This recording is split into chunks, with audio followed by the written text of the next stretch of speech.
Nice job in this film. That's you. That's me. The one in the middle, yes, that's me. What's it like in the suit? What's it like being in the moment in the suit? Yeah, it's good and comfortable, let's just say that. The suit's a little uncomfortable, but it's pretty funny to be in it and be Batman. Be a 36-year-old man in a rubber suit. Not quite the way I thought it was going to end up, but hey. Well, I would imagine at some point, I mean, it's serious stuff, and it's a big film, but it's fun, that you stop yourself, and do you stop and just giggle every once in a while? I can't believe I'm doing this. I do that a lot. Sometimes in the shower, but that's a whole other thing I do. I laugh at my whole career. I laugh at all of it.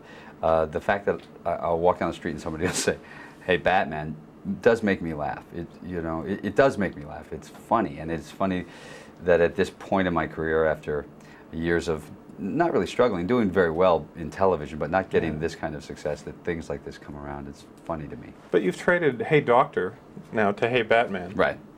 Would you do another one? They ask you to? If this movie makes money and they want to do another one, and they want me back, those are a couple of big ifs, I'd be honored. I would do it in a heartbeat. I had the time of my life. You know, every time I talk to you, you seem grateful.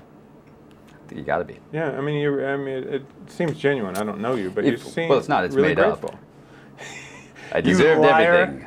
It's coming to me now, finally, and I'll be able to implement my plan of doom. Yeah, but you know that you get around people that there's a lot happens. A lot has happened to you. It's not easy to ask of somebody to handle. Well, no, it isn't. But on the other hand, if it had happened to me when I was 20, I wouldn't handle it very well, probably.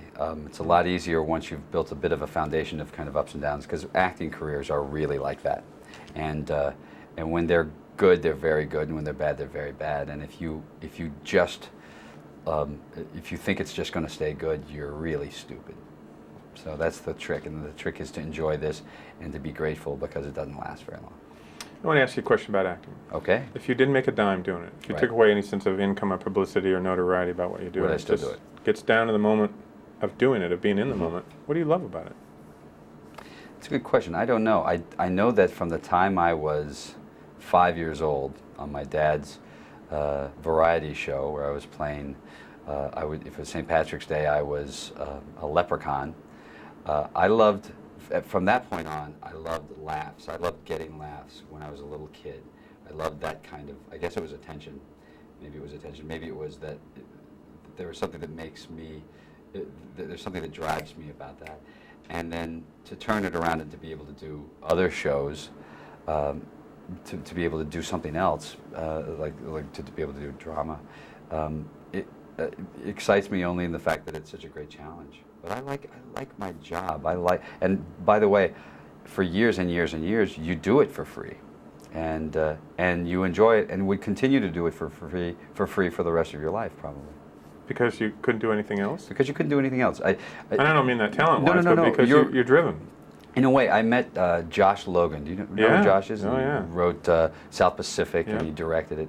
And he was good friends with my uncle Jose, and they did Cyrano de Bergerac. They worked together on it. And I remember watching, I talked to him, it was like 1985, 84, and I was struggling a little bit. And I said, all right, give me some advice.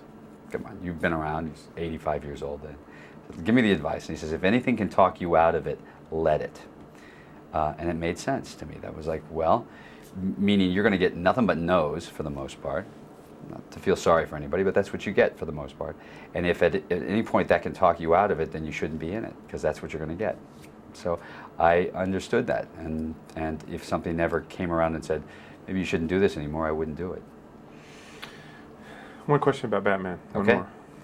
When you're in the middle of a scene with Arnold and with Chris, and you have all the accoutrements on, and you've got everything on. And right. Is that easier to be in the moment?